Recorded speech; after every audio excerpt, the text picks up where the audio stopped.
Stick around. We've got a lot coming on the 26 Oakland. Everything worked out good, but we got to do an engine inspection. I'm Mike. You're watching My Car Shop.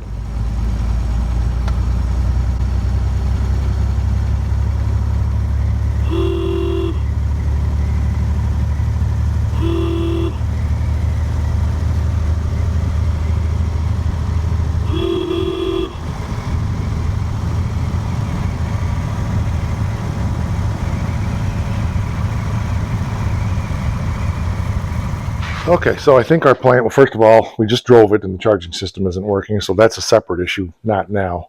When we drove it last, after we got it back from you, the motor seemed really noisy. Now, granted, it was hotter, the engine temperature was higher, but it sounded decent today, so that alleviates me a little bit. But we want to pull the pan, look and see if we have any shavings in the screens. I'm not going to pull rod caps off or anything. We're going to look and see if there's any rods that look like they're hot.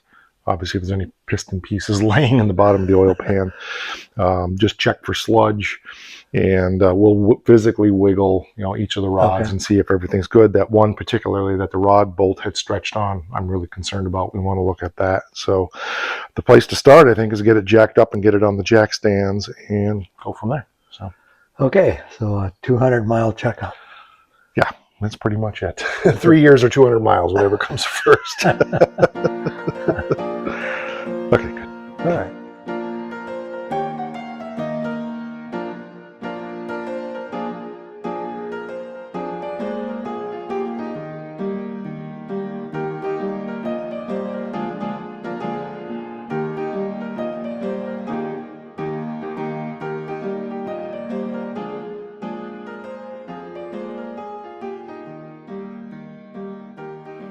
Oil looks pretty good. There's definitely some, there's some shavings in that pan though. Look at that. Some junk. It's not metal shavings, I don't think. We'll have to analyze it. Don't dump the rest of that in. I don't want that in that. Yeah, okay. Sorry, I just was paying attention to the pan and not thinking about what was going in the jug for recycled oil. Yeah.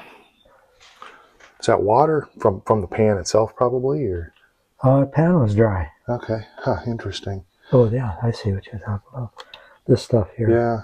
How does this? Oh, it's not really. Yeah, it's not really. I think there's a little melt. There's not much grit in there. I thought it was, but it's not really gritty. A little bit. Probably water bubbles. It could be water bubbles, or there's definitely some grit, but not bad. Good. I don't know if it's metal shavings or not. I guess we'll find out when we get it apart. Okay, let's go ahead and drain the rest because there's still more in there. So I'll crawl under and get it. Now Dad's pulling the oil pan bolts out of that side now. I did the driver's side.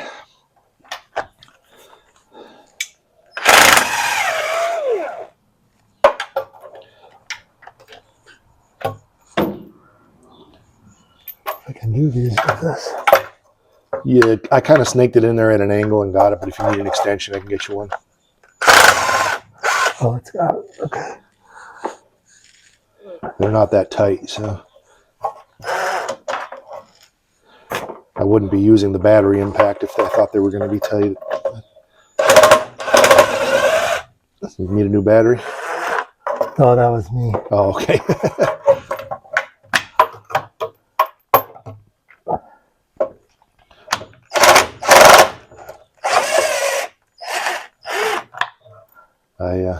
I need to order new batteries for those, but I have 6 of them, so I just keep changing them rather than ordering new ones that last longer.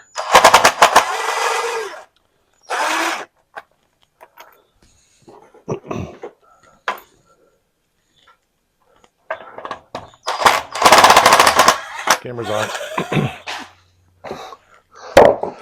Okay, let's slide everything out of here. Out of our way at least. And we'll get that jack under the pan. Make sure you're clear from underneath there just in case.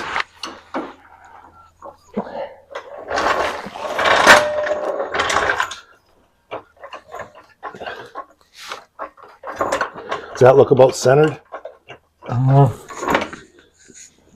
Yeah, pretty close, I think. Okay. I don't know about length. Well, that's the way I meant was that way. Oh, right there, yeah. Yeah. I'd say that's, oops, yeah, right about Okay, there. I don't want it. I got a little tight on there, but okay. I just want it so it doesn't fall off once I break that glue loose. Yeah. So let me find something. Oh. All right, we'll find something to pry that with. You want to pop the hood on that side just so we have access?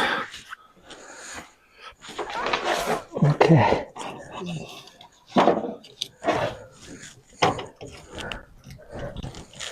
Yeah, good. We're getting a purchase on it there. I need to degrease first. Okay. Yep.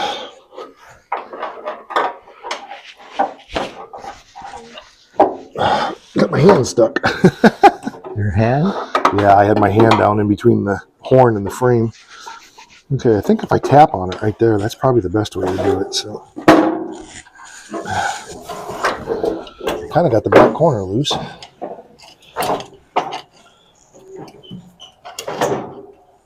There she goes. Oh, went that easy. Yep. Okay, that's this side. Let's get the other side now.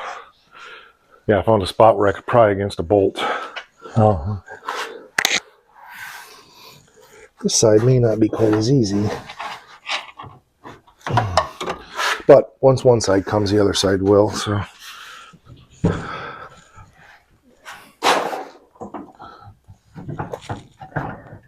can you push down on that extension for the drain plug? That sticks out. oh, I bet I'm hitting on the jack. That's why. Because it's loose. Yeah, okay, I can see that now. Yeah. Yeah, there she goes. Okay, is it loose? I think so. Both sides? Kind of looks like Okay. it's moving around there. Can you guide it down while I lower the jack then? Hate to make you do all the dirty work underneath. No, that's okay.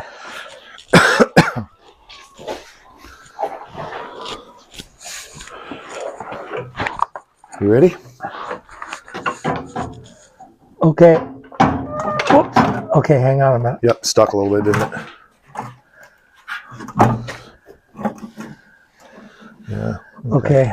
We good? I think it's Probably got to not slide. sitting on the jack. Maybe you can move the jack a little bit forward and get more on the side. Whoops. Too far? Out there, yeah. Okay. I Okay, think the now pan. try letting the jack down again. Okay. A little bit. Okay, hang on a second. Oh, it sits on that steering rod. Oh, yeah. Okay, on the drag link or whatever. Okay, you can drop it then. Hang on a minute. Yeah. There you go. Oh, that's right. We got that pickup through the screen in there. That's. Oh, it's already out, isn't it? Okay, good. Okay, so we're out. I'd say so. Okay, good. Excellent. Okay, I'm just going to pull the jack out from under it then. Well, All right, actually, let's slow. just do this. Okay, let's give her an inspection out here, and then we'll start looking at everything inside. Okay. Okay, so here's what we've got. Most of this is just little, I think, water drops. I feel a little teeny bit of grit here and there, but I don't know if that's metal or if it's just like sand and stuff like that, for example. Uh-huh. It could just be grit from, the engine getting cleaned out from, I don't know, what do you think on that? Oh, yeah. There's definite substance to that. Yeah. It doesn't look metallic, though. Let's find out if it's magnetic. Okay. Okay, that's definitely a metal shaving there. So here's a magnet. That's a piece of piston or bearing. It's not serious metal. It's lead. Yeah, it's a non-magnetic, so it's got to be, like a piston is made out of aluminum type material, or the bearings are made out of more bronze, which I don't believe bronze is magnetic. There's something else solid here. Yeah, again, it's not picking it up. And this wood, see? Yeah. So. Try that again.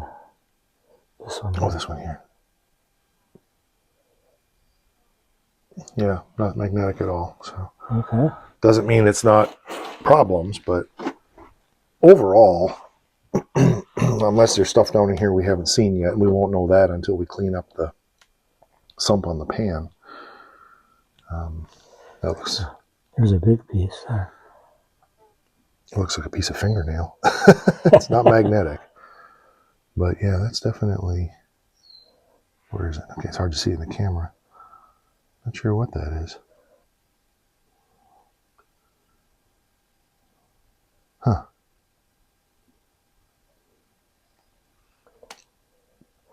It's quite thin, Yeah. in fact. Is it breakable? Yeah, it's that could be a piece of silicone from off of this. Okay.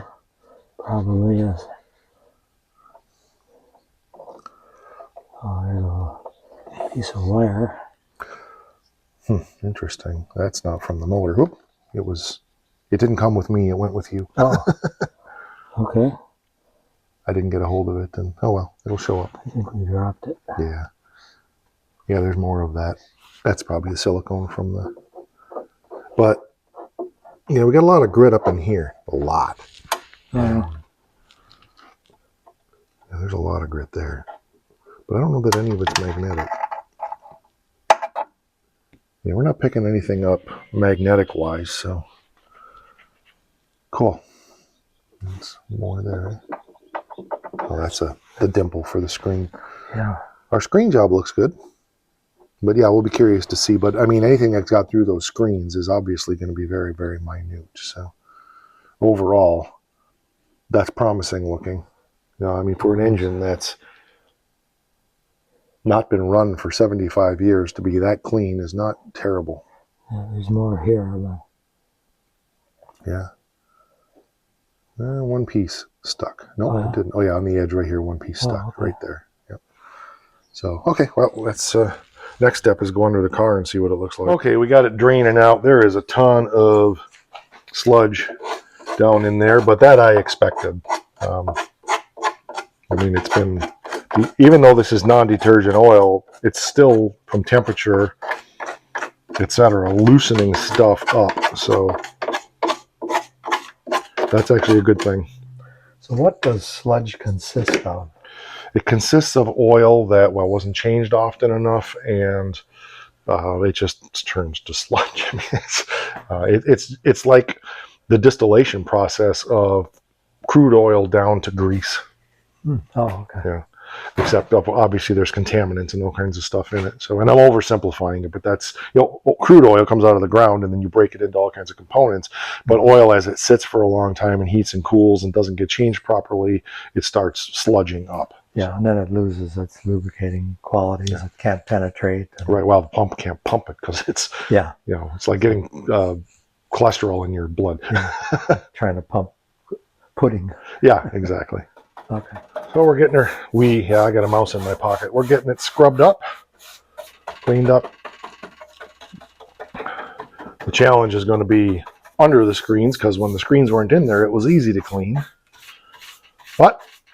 And we're not going to do it super clean this time because we don't want to use water. So we got diesel fuel here that we're using, and then we got a couple cans of brake parts cleaner that should get most of it. But overall, there's a little bit of debris in there, but it's not really looking bad at all. So we did crawl under, look at the engine. I'll take you under there and show you what we found. So we'll let that be a surprise. So don't go away. We'll be right back. I didn't swirl anything around in there. Shall I do that? Yeah, go ahead. Yep. Okay, giving it the rocker bath. We did run a brush up in there as much as we could, but there's baffles under there.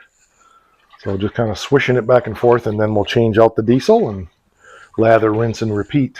I'm going to have all kinds of great fire starter for the wood stove next year.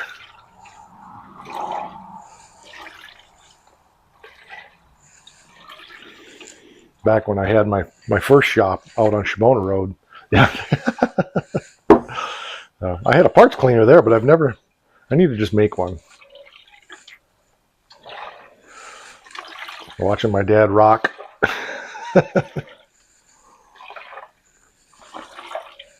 Rock and slosh music? There you go. And I never heard of slosh music, but Heard of people being sloshed when they go to a concert.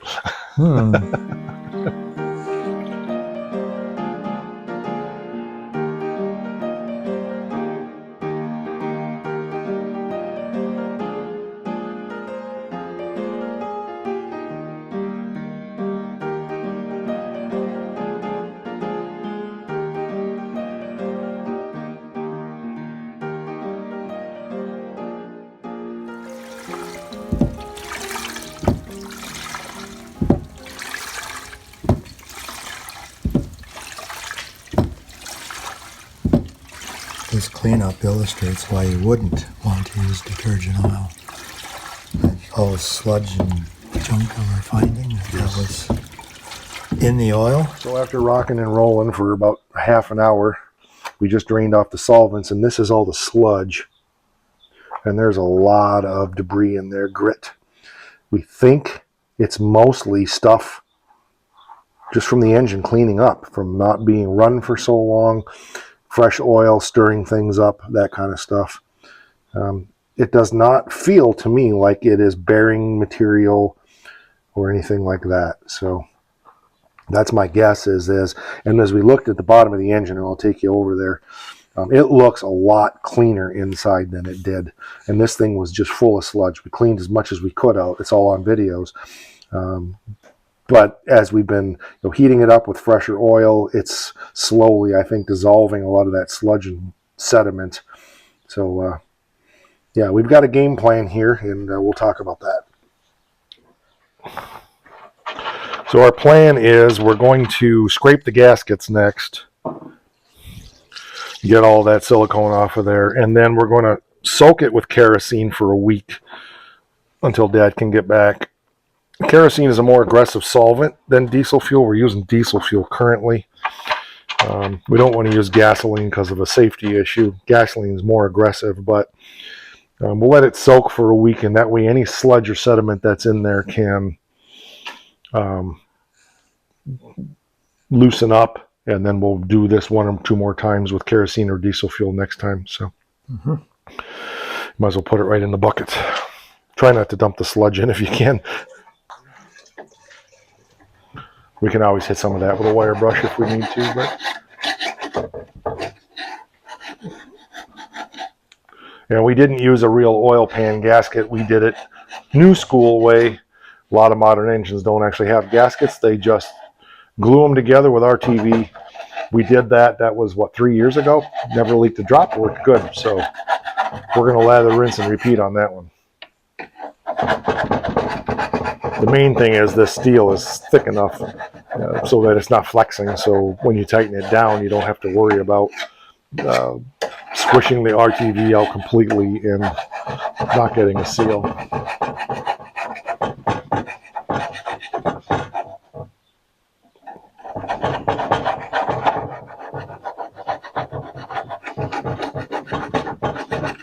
All right, it's day 2. It's a week later. We're back here checking the pan. We were on our final rinse. And I don't know if you can see down in there or not. Got glares and stuff. Yeah, right there. We got shiny stuff. We hadn't seen shiny stuff before. That bothers me. That could be piston. That could be Babbitt material, both of which would not be magnetic.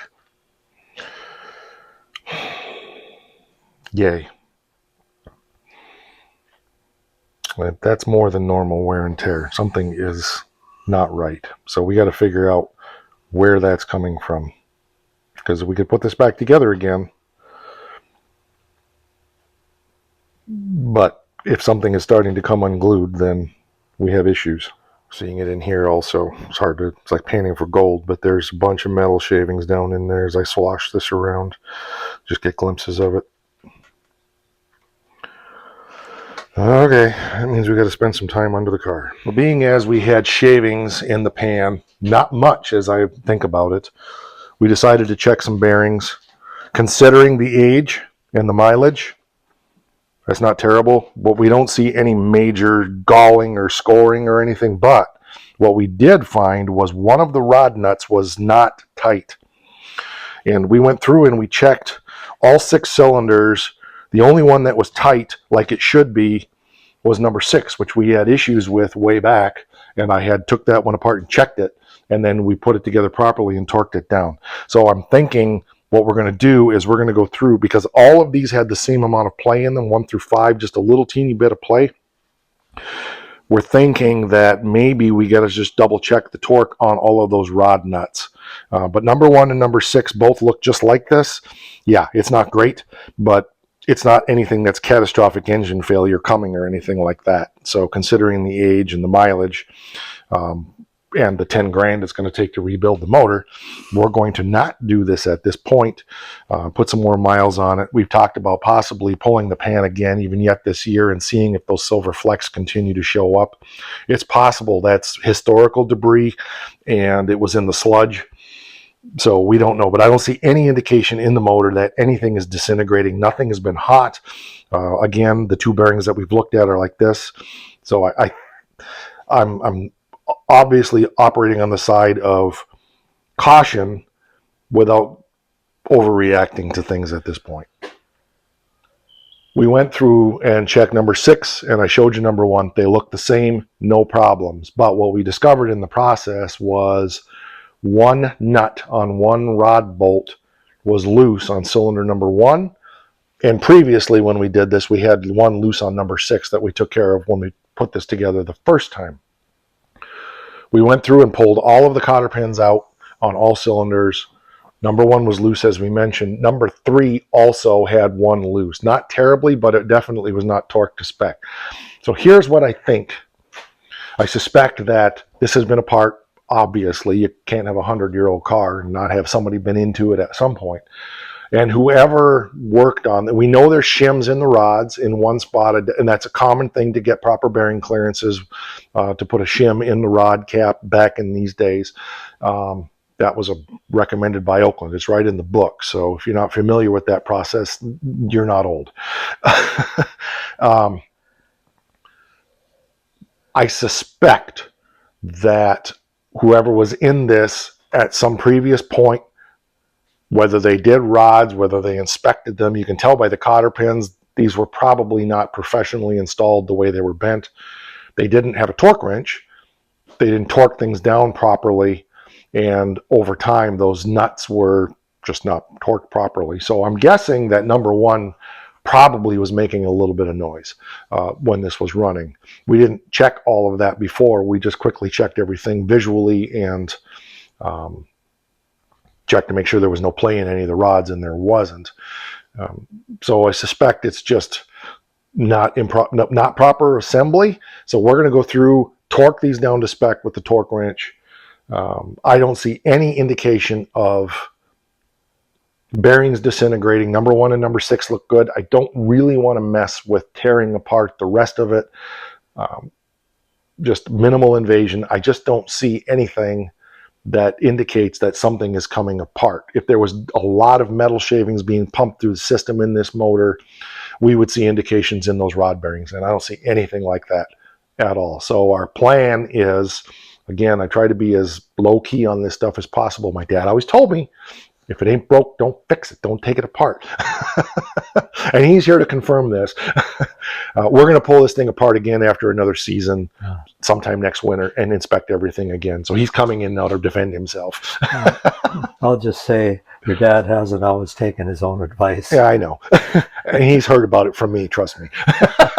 Why'd you take that apart? Yeah. So it's a overly cautious approach from one perspective, but probably a very, what's the opposite of caution? Throwing caution to the wind on the other.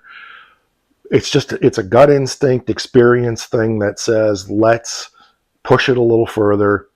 Worst case scenario, we have to rebuild a $10,000 motor. We really don't want to do that if we don't have to. If we do, we do. Yeah. So it's a judgment call based upon 40 years experience on my part that I don't think anything's disintegrating in this motor. I suspect those metal shavings could be that they were in the sludge, and being as even though we're not using detergent oil, the motor is kind of cleaning itself up. It actually looks pretty good down there. Those could be shavings from in the sludge from just normal wear and tear. Every engine does tend to do a little things wear. And so, of course, little pieces of debris come as things wear. And it's not much. We're not seeing many metal shavings, just a few that it made my alarms go crazy. So I feel comfortable with what we saw. We will obviously keep a close ear on this thing, and we will inspect it again.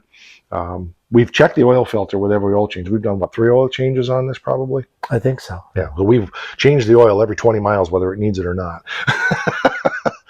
Partly because we know it's been a part and we're stirring stuff up.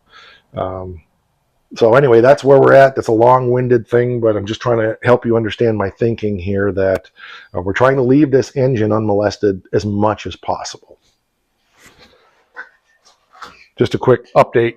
I went through and checked them all. I remember now that back in those days, there was no specific torque spec.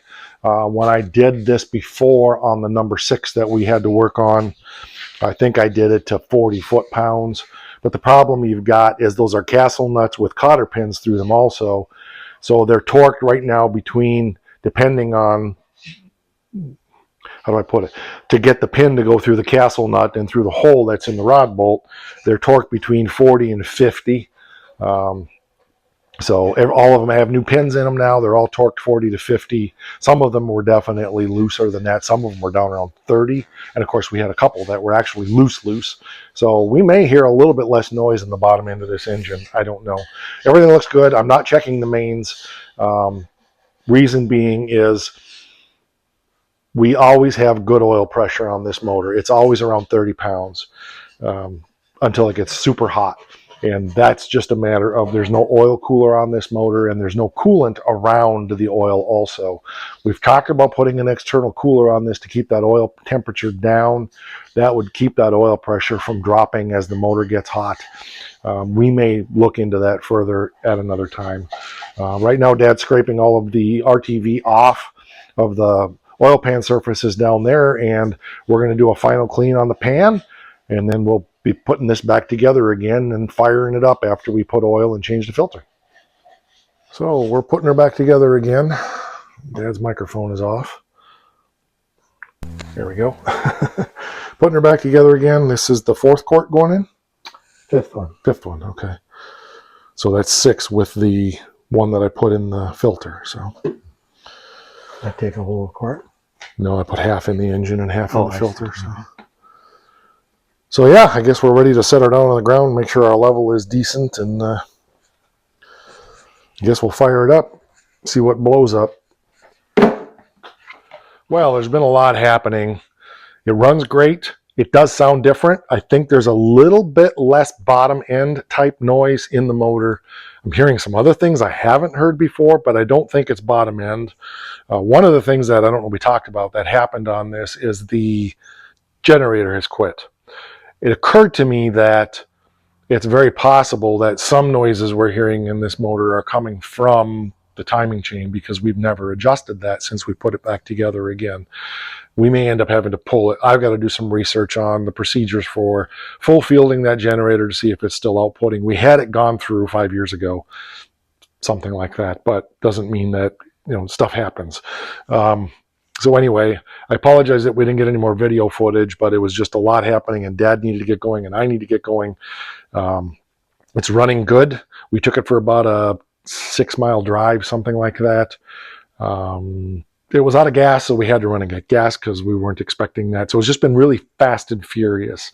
But overall, we're going to put some miles on it, do a bunch of short trips, like 5, 7, 8 miles with it, just kind of see how it shakes out. But we've got to get the charging system taken care of, so that'll probably be the next thing that we work on the car. I appreciate you being here. Thank you so much for joining us here. A lot more coming on the Oakland. We're back at it again, and probably going to be doing weekly episodes on this for a while again until we get things a little further along. All right, I'm tired and I got to get rocking and rolling. We'll catch you on the next one. Thanks for being here, and don't forget, rock.